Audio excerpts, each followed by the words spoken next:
everybody. It's the preview episode of Tape Don't Lie, Week 14. It is December football. It is playoff rush time. We got the Raiders playing for playoff spots for sure this time. It's not like last year. We were just kind of hoping for some playoff spots with 4 games left.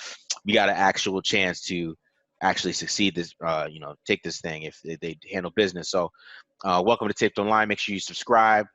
Hit the like button, subscribe, hit the like button, please. We're over 2,700 subscribers. We're close to 3K, so let's get there. Tell a friend and share this YouTube page. Also, follow me on Twitter at @TheMarkJohn. Follow BD Williams at BD Williams 18. And, like I said, subscribe and like. Subscribe and like. All right, BD, how you feeling this week, man? How you feeling? We're going into a big game here. I would feel a lot better if I didn't watch the Indianapolis Colts defense. I'll tell you that much. Okay. I almost wish I didn't watch it so I could just go in with maybe a little less idea of what's going to happen in this game. Okay. This is a really good defense, so we'll see. We'll see how the Raiders are able to exploit it. They're going to need a fantastic game plan. Yeah. How about you, man? How you feeling? I feel this offense is weird. I mean, I think it's like a good offense. It's just kind of boring. I feel like I'm watching the 2019 Raiders with really good red zone calls. I feel like that's what I'm watching. So there's not a lot of deep passes. There's nothing really deep. It's a lot of short stuff. A lot of pick plays. A lot of slants, hitting the running back out of the backfield. It's very dink and dunk. It's not. I watched a lot of games, and I think I watched about 4 or 5, and I didn't see like a deep ball, like a 40-yard deep pass that wasn't intercepted. So I think even with T.Y. Hilton, I mean, they can't get downfield passing the football. So it's going to be interesting to see what the defensive game plan is because, one, I mean, they have a good running game, but they don't run the ball that much. I mean, Phil Rivers has thrown the ball like 40 times, a lot. So they have a good running game, but they don't run the ball. So they want to pass the football, and they want to dink and dunk down the field. Basically, it's very short passing attack, horizontal. It's not vertical at all. So it's going to be interesting to see what their game plan is. But I mean, they can beat you though. They'll beat you because they're sound, and like I said, they're well coached. Phillip Rivers doesn't get a lot of pressure on them anymore, so they got a good offensive line, and especially in the interior, they got Ryan Kelly, they got Quentin Nelson, they're getting Costanzo back this week, I think. So I mean, they got a chance to have a really good offensive line there, so they don't have many holes in the line, so they block well, and they give Rivers a lot of time. So it's going to be hard for the Raiders to get pressure on Rivers, but it isn't a blow you off the top offense. Like they're gonna time of possession, they're gonna run like 10 or 12 plays every single time. So it's gonna be interesting to see what they do this week. Is Phillip Rivers taking care of the football better? Yeah, because he's not throwing out field, but I'm gonna get into that. So he's not throwing out field right now, but if you put them in situations where he has to start throwing out field, you might get some picks. But the point is like at this point they haven't been in that position that much where they're not in games or they're getting blown out where he's got to come back and he's got to start throwing the football a lot. So they just say that they play good defense and they play ball control offense. So it's complementary. It's complementary. They work together, and it's gonna be tough for the Raiders. I'm not gonna lie to anybody. This is a tough game, but I mean, we've seen the Raiders, beat some good teams, but they're like if they play the way they did the last 2 weeks, it's not gonna happen. Let's just keep it real. It's not gonna happen. But we'll see. We'll see how this goes. Man, this is a battle-tested team. Their last 4 weeks, it's Ravens, Tennessee, Green Bay Packers, and then Tennessee again. And then, that's their last 4 weeks. Yeah. Man. Well, they played Houston last week, so. Did they? Yeah, they played Houston last week. Okay, I didn't even watch that game. Not even gonna lie, Raider Nation. So 5 weeks. My goodness, you're right. They did. I remember watching that on They Sunday. almost they should have lost to the Texans too. The Texans are on the 3, and Deshaun Watson fumbled the snap, so they should have lost to the Texans too. So that's what I'm saying. They're beatable for sure. It's just, I mean, It's there. Everyone does their job. Everyone hustles. yeah, You yeah. know, like great effort. They, You know, they like got to come to play. Let's just say that they got to come to play, and they can't turn the ball. If they start turning the ball over, then it's gonna be a long day. Let's just say that. yeah. Colts aren't. I feel like they're not the kind of team that they're not going to beat themselves. You know, you're going to have Exactly. to. You're going to have to really be the better team there. You have to show up and be the better team if you're going to beat them, because they will beat you if you're not, if you don't come to play. Like it's one of those teams for sure. For sure. This is an impressive team. All right, so let's get into it. I'll go over the defense, if you don't mind. All right. Pass rush. Everyone talked about DeForest Buckner, his addition to the lineup, but it's not just DeForest Buckner. It's Danico Autry, Al-Qadim Muhammad, Tyquan Lewis. Who are these guys? It doesn't matter. They're all getting sacks. This is an incredible hustle unit, okay?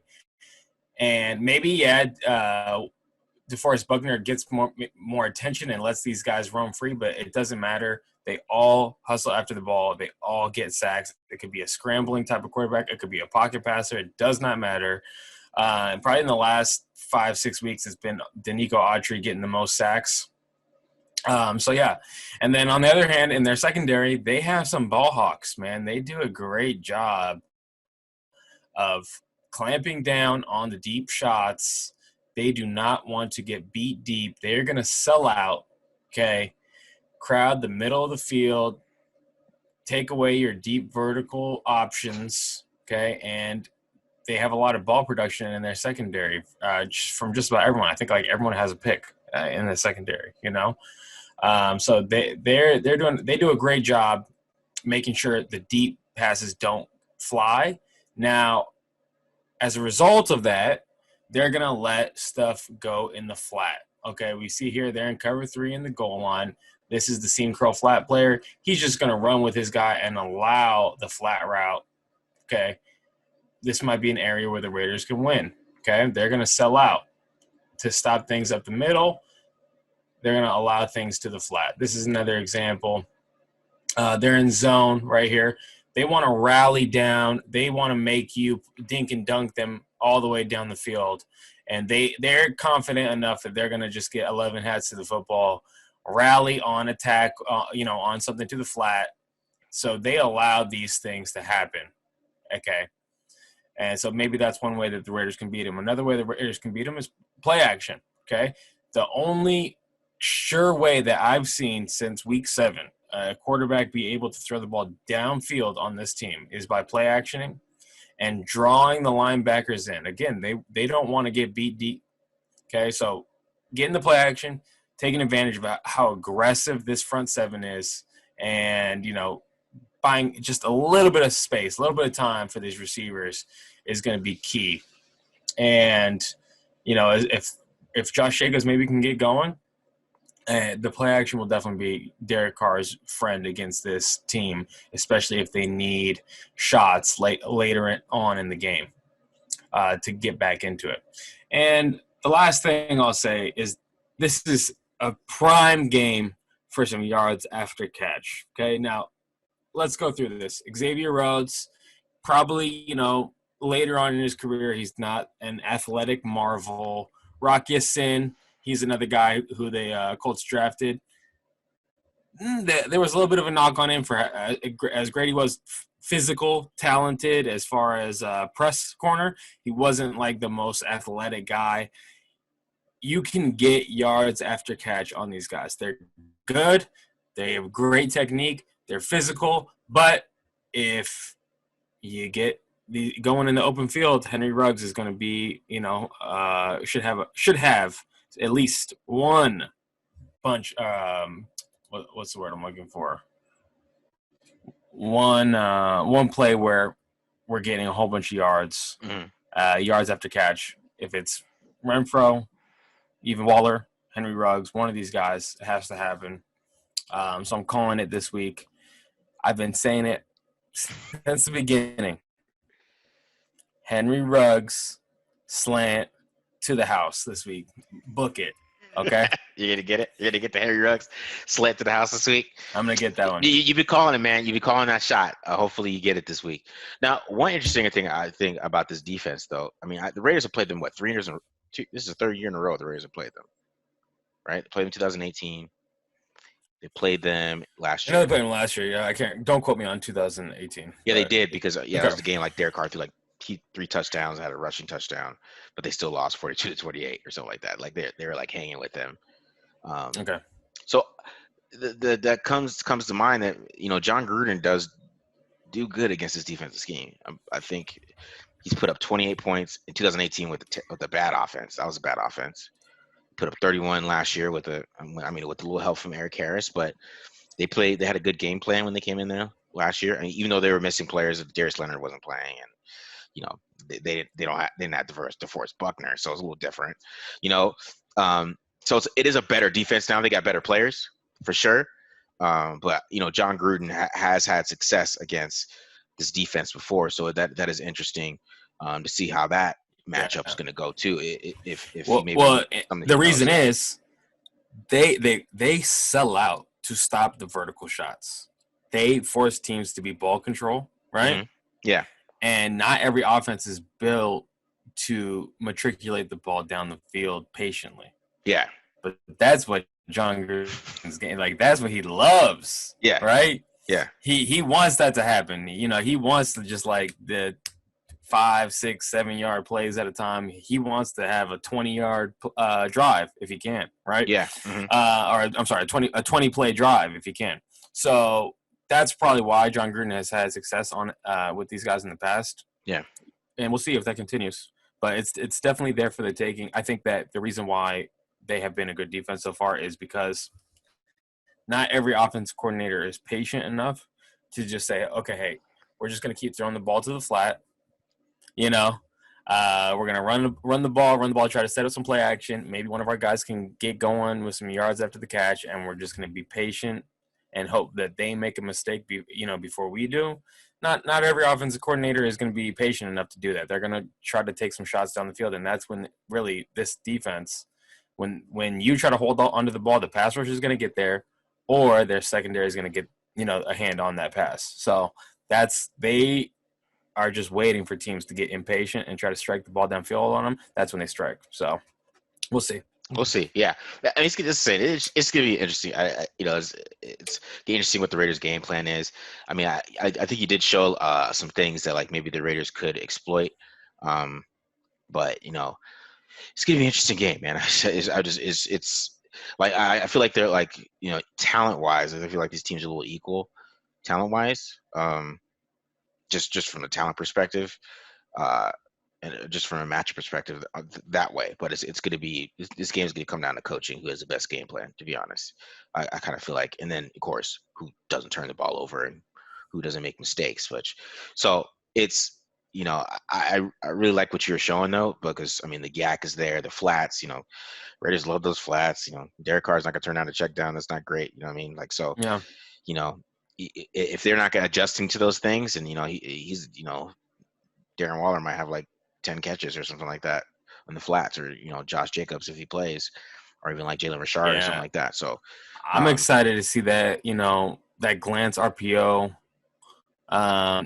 If it's a slant, if it's a flat route, whatever it is, I'm excited to see that happen in this game. I think that's definitely going to be there for the taking, because these linebackers, they're so aggressive. So I think you could RPO the crap out of these guys. Okay. And they're ready to fill the run. They've been playing against Derrick Henry, like 2 games out of like the past 4 weeks or whatever. It's like how many times, and then Baltimore. I was shocked to see how well they were defending Baltimore as running backs. It was like, okay, these guys are legit. Yeah, I watched that game on TV, so I saw it. Yeah, they played them pretty well. So I didn't even mention their run defense. It's great. You gotta make them think about what they're doing. You gotta RPO them. You gotta play action them. to get them to be a little less aggressive before Yeah. the run game will really start opening it up. So we'll see. I know fans are probably gonna be like, well, Derrick Henry ran 179 yards on them, so I don't know if that's great or not. But they stopped him the first time though, and they beat the Titans down. So And we are talking about Derrick Henry right now, right? but Derrick Henry did destroy them the second time, but the first time he didn't. So, um, and they beat It would them. be a feat. It would be a feat. I think it's not the best run defense that Yeah. that Raiders have gone up against so far. But it's probably up there, and we've seen Josh Jacobs do well some games, and then maybe the blocking isn't quite there in other games. Mm-hmm. So it's not an indictment of Josh Jacobs, but we'll see if Trent Brown's ready to go, ready to move some people around. We'll see if Denzel Good can hold up against DeForest Buckner on the inside. Yeah. And if those things happen, yeah, Raiders should be able to run the ball. Yeah, so I'm worried about DeForest Buckner a lot. And I know you're talking about Danico Autry. I'm worried about DeForest Buckner. I think he's banged up, though. I think he's banged up. I did not see him flash like the last few weeks. Yeah. Again, I did not watch the Houston game, so he might have done something there.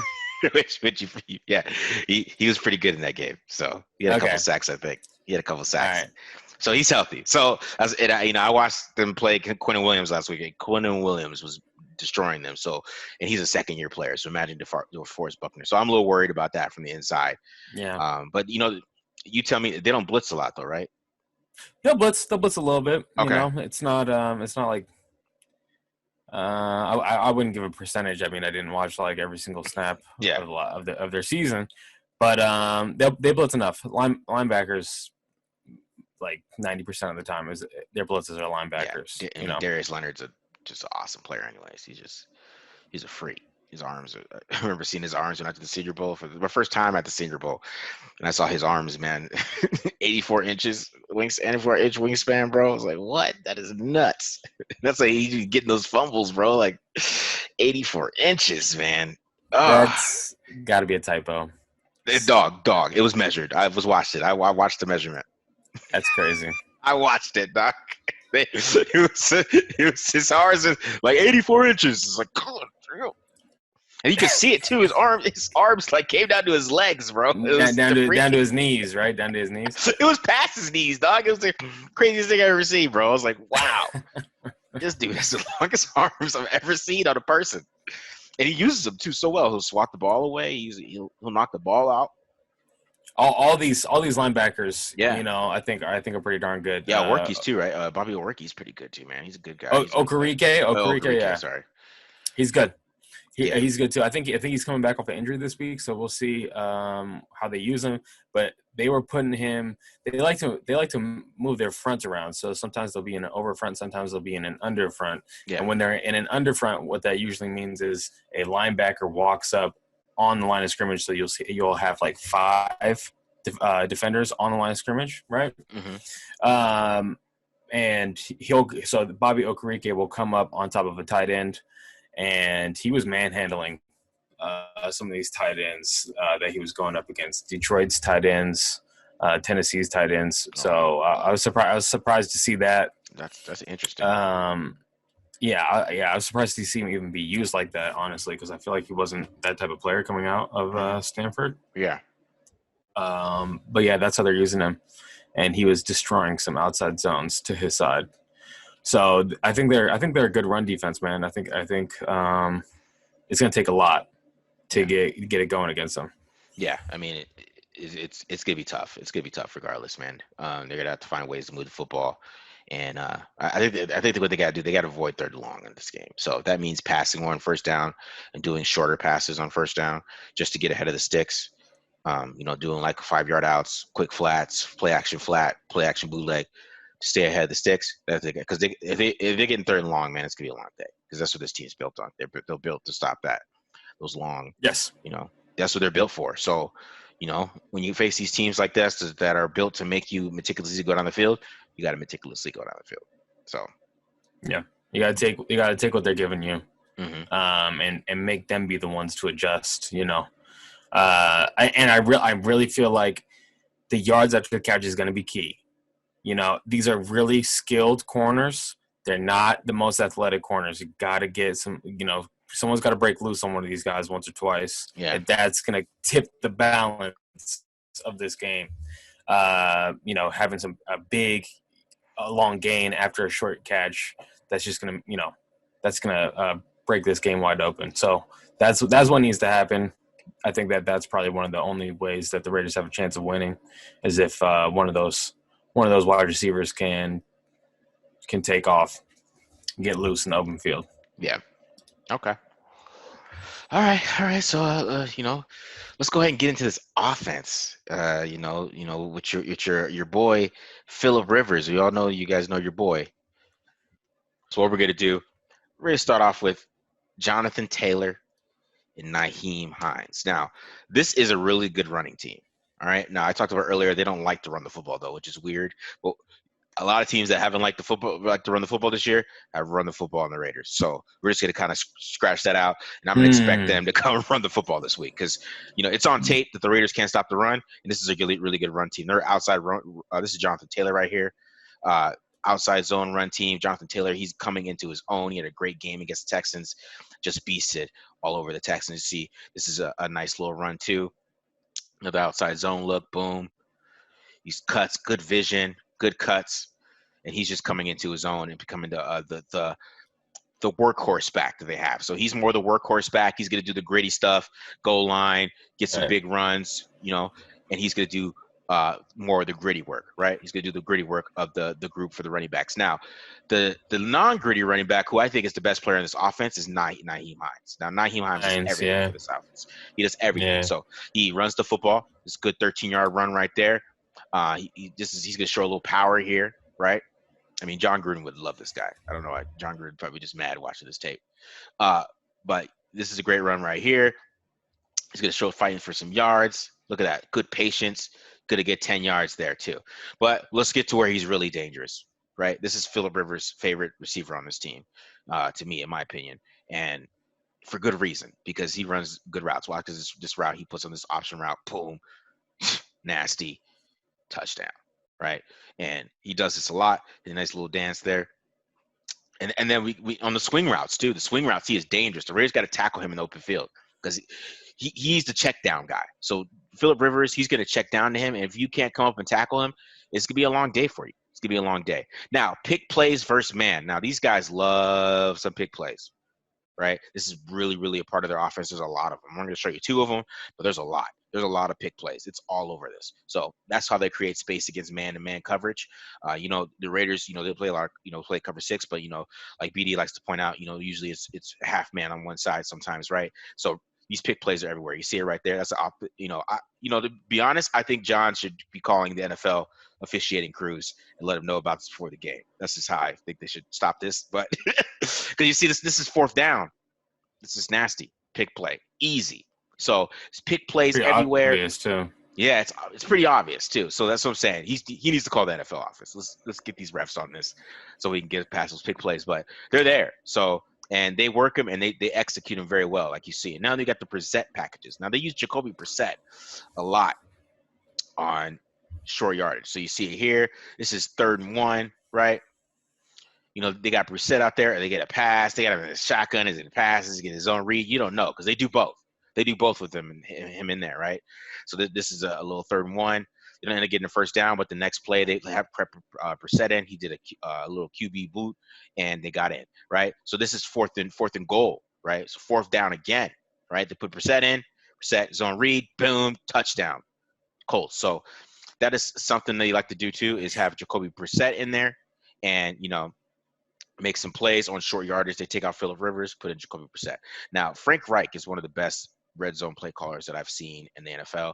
The last 3 games, the Colts are 70% in red zone efficiency and scoring touchdowns. So when they get in the red zone, man, it's lights out. It's over at this point. You see, look at this dime from Phillip Rivers to Trey Burton, just dime, right? I had to show some of these throws backside that he's making on just – he's throwing dimes in the red zone, and it's the schemes too, because there's a lot more man-to-man and stuff like that. There is some zones in red zone you will see, but they exploit that too, and they love the tight ends in the red zone too. Tight ends account for 8 of Phillip Rivers' touchdowns of his 18 thrown. Yeah. tight ends are 8 of Right. them. You see him right here in 13% personnel again. Trey Burton, 4 verts. He does a double move. Nice, perfect ball from Phillip Rivers. Touchdown, right? Because it's right in his 20-yard range. Let's keep it real like that. It's right in his 20-yard range right now with this 38 Right. year old. But you see on the backside for this one too, another dime for the same route. But 4 verts right here. We got a man. We got Preston Smith out there guarding somebody. Easy money for Phillip Rivers, right? And then against zone here, we'll have see a zone with the Packers here, right? And the quick find the hole. Nice setup by Frank Reich. Quick decision by Phillip Rivers. Touchdown, right? So we got right in the red zone. They are deadly inside the red zone, and it's been like that for years. Is why Andrew Luck threw like 40 touchdowns a couple years ago, like 30 of them were in the red zone. So like Frank Reich, he cooks in the red zone. That's what he does. He just cooks there. So it's gonna be hard if they get inside the 20. It's gonna be hard to stop the Raiders. It just is. But they got old man Rivers, right? And sometimes he still does give up the football, especially because they struggle throwing the ball downfield. This is a horizontal offense. Everything you guys have seen has been horizontal. So when you get pressure on him, which is hard these days, it's hard to get pressure on him. He's going to throw some picks. But also, he still likes to test the ball downfield and just chuck it up. And, sometimes he thinks he's a gunslinger with his little arm, his push passes. And this stuff like this happens, which, the safety got over there super quick, ended up being picked by Marcus Peters. And then we got a really bad one. It's 28-27, fourth quarter, right? This is a key part of the game against the Bengals. And you see Phillip Rivers kind of just throw this one up for grabs. And Jesse Bates, of course, he's a Pro Bowler. He will be at the end of this year. And, just makes a play. And he just thrown up in the traffic, right? Throwing up in the traffic. He doesn't have the arm anymore to make these deep passes. So, it's going to be there for the Raiders to get turnovers if they could force him to have to try to throw to the ball downfield. Like the Ravens game, they were down. He had to try to throw the ball downfield. You see the Bengals game, it's a close game. They're trying to make some plays. He has to throw the ball downfield. Packers game, that was just pressure. And he still doesn't respond to pressure that well. He likes to throw the ball up, get rid of it under pressure, but it's harder to get pressure on him now because of this offensive line is so sound. So that's the issue. The Raiders are going to be put in a position where, do we try to go out and stop this team from passing because they pass the ball 40 times a game? It seems like it's not a lot of games where they're passing under 30 times. They like to pass the football. Especially the past couple of weeks has been pretty pass heavy, even when they're beating teams. I know the Packers game, they were down, so they had to come back with passing, but they were beating down the Titans, like, the first time they met. And, Phillip Rivers had a lot of passes that game, like 39. So, and that was a blowout. So it's going to be a tough decision for the Raiders. Like, do we try to stop the pass or do we stop the run? And my decision, I would think that they got to play. They got to stop the run first. Let's stop the run against this team. And if Phillip Rivers can chop us up, it's hard to say that he's been chopping people up. It's more that this team they're just sound. There's sound everywhere. If they want to run the ball, they'll run the ball. If they need to pass the ball, they'll pass the ball. So it's a balanced offense, and they could beat you in both ways. It's just they're not a vertical offense. So they're very horizontal slants. You see all those pick plays they run. They like those pick plays. They like to create space. They like to do like little crossers by creating space. They have like a guy come through and kind of pick through the linebackers, which makes the linebackers go back, and then it opens up the dig underneath the drag route underneath. There's a lot of spacing things that they create. They create space and yak with the space, but everything is underneath. Nothing's vertical. You won't see that many passes over 20 yards. Like I said, you won't see explosive plays out of these guys. That's why their leading receivers only has 500 yards. It's a like I said, it's kind of like the 2019 Raiders. If Raiders fans need a guide for it, it's kind of like that. If you were thinking, you didn't see the Raiders throw the ball down. Yeah, you didn't see the Raiders throw the ball downfield that much. They're not going to throw the ball downfield that much, but they're efficient, and they're going to complete third downs. They're going to get past third downs. Another thing too is that once they get to the 50, it's 4-down football with this team, which is a big thing that the Raiders are going to. I hope they're prepared for that. I hope they're ready to know that if they get to, I'm telling you, if they get inside the 50, and if they're at the 50, they're going for it on fourth down. It's just it seemed like it was pretty routine. It was a routine thing. They did it against the Texans. They scored a 39-yard touchdown off it. They'll put Brissett in, like I was showing, and he'll get a first down on fourth down. Or the pick play that I showed with the Packers game, that was 4th and 4, and they were leading 31-28. Like they were leading, and they went for it on fourth down, and they closed out that game that way with that pick play. So it's Frank Reich is a gambler. He's not. I'm telling you, if it's inside the 50, it is 4-down territory. He's not punting unless it's 4th and 19. If it's 4th and 5 and below, he is He is going to go for it. He's not punting. So it's going to be tough that way for them to game plan for that too, because you know they're daring. They're not good. They're not going to play to lose. Back to what you're saying. Yeah. What are the Raiders going to have to choose? Stopping the run or stopping the pass? You got to stop the run. You got to put these guys into 2nd and long, 3rd and long situations, and let Phillip Rivers throw some YOLO balls up in the air. Yeah. That's the recipe to stopping Phillip Rivers. Raiders have done it in the past. Different team, different offensive line, different weapons that Phillip Rivers had at his disposal, obviously. Yeah. But I think that's got to be the recipe. You got to stop the run. The other thing I'll note is it's going to be Corey Littleton is going to need to be healthy and ready to go this week because they're tight ends. Phillip Rivers loves throwing to those tight ends, and he loves throwing to Nyheim Hines. So the backs out of the backfield, the tight ends, like that's what Phillip Rivers wants to do. So yeah. Hopefully we see Corey Littleton play his best football this week. Yeah, because the Raiders defense is going to need him for sure. Yeah, I agree with that. Nyheim Hines, I feel like he's the best player on this offense. Like just from watching it, I feel like he's the most complete player. He can run the ball, he can pass the ball. He's a wide receiver, and he's the checked out guy. So I mean, Phillip Rivers really leans on him. Like Phillip Rivers. Don't let any Quentin Nelson fans hear you say that. By the way. Yeah, I mean, watching Quentin, he got beat a couple times, way more than I usually see him get beat this year. So I was interested because I was gonna put him in I love Quentin Williams. That was like my number one player in the 2018 draft. I got in trouble with inside the pylon draft guide because I gave him a full 9 elite grade, and they're like, "Come on, bro, he's not a full 9 elite grade." And I'm like, "Bro, he's gonna be an all pro." And then of course he was all pro like 2 years in a row. So I was, that's my dude. I love Quentin Nelson. That's my dude, but he struggled, so I couldn't even highlight him. I'm like, I'm not gonna highlight this struggling dude. He lets on the Texas game. He let a blitzer, a little blitzing corner, beat him.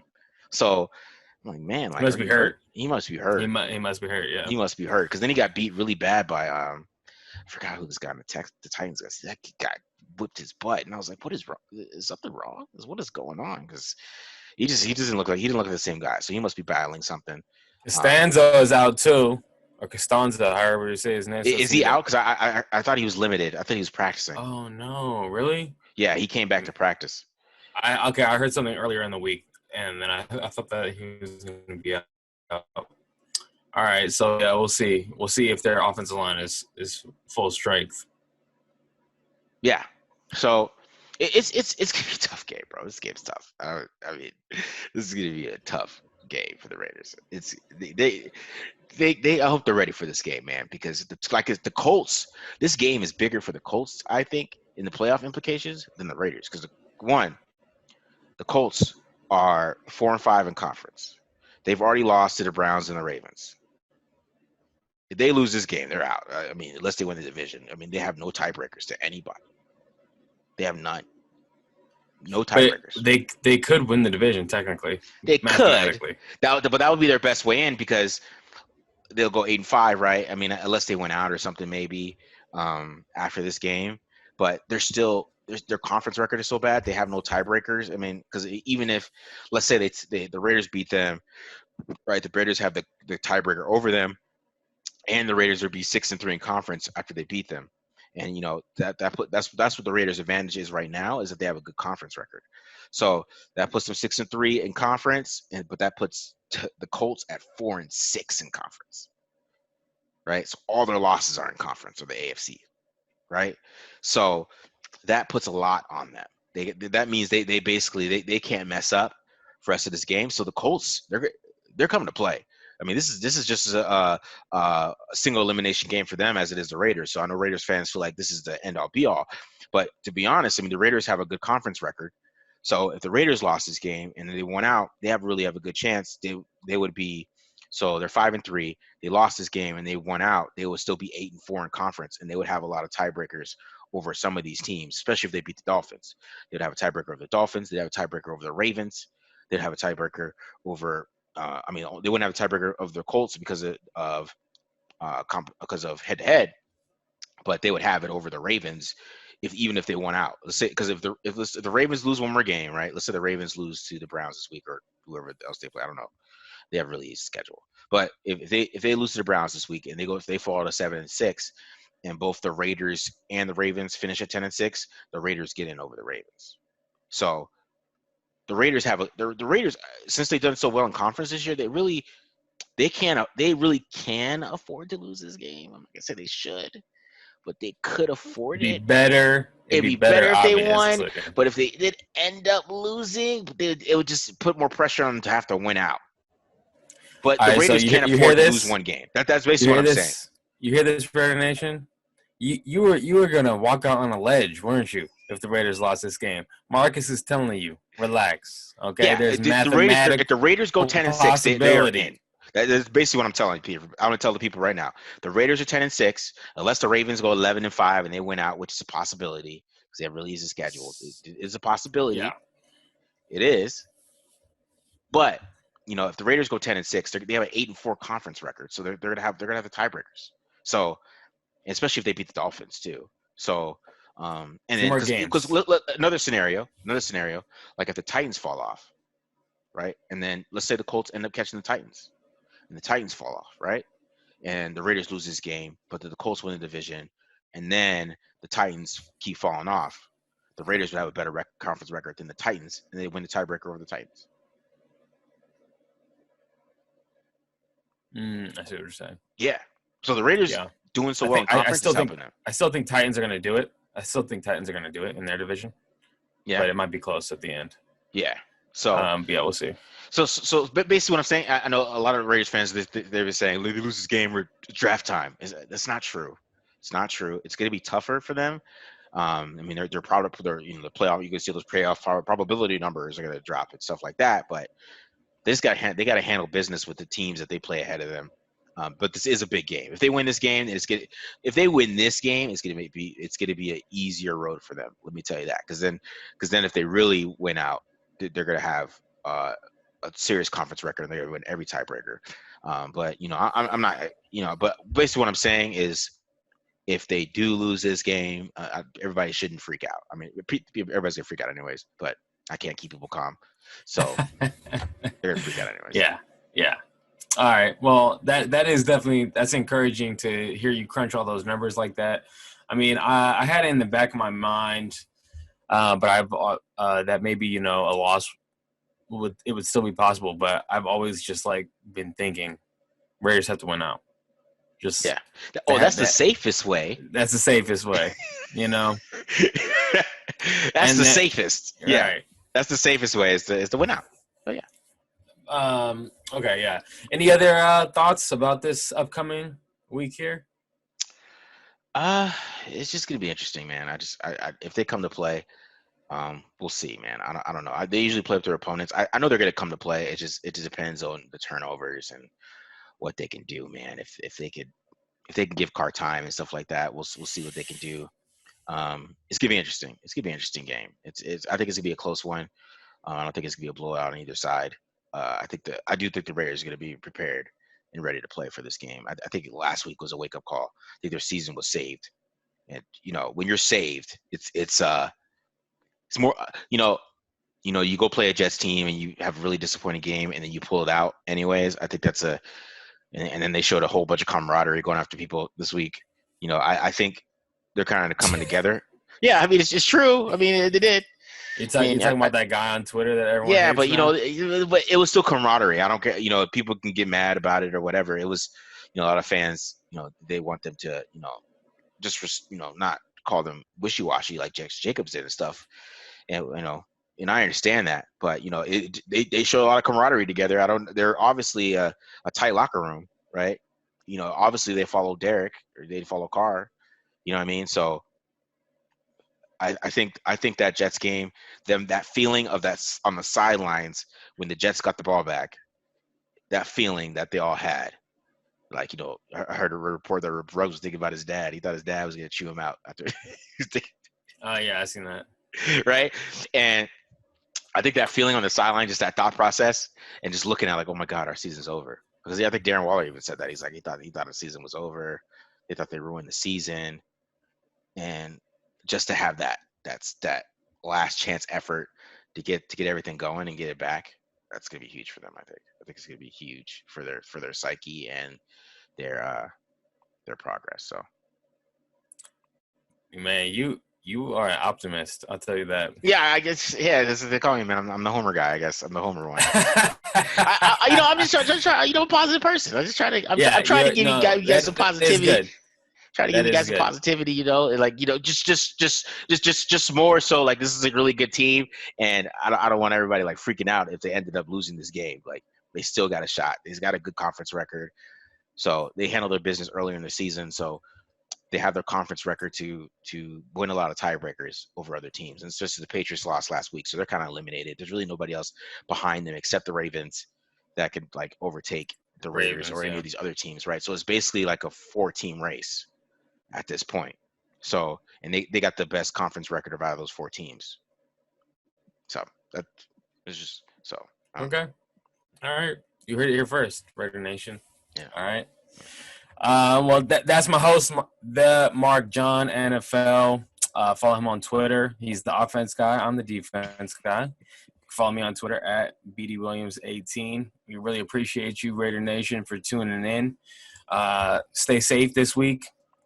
Enjoy the game, and catch us next week. All right. See you guys later. Peace out. Peace out.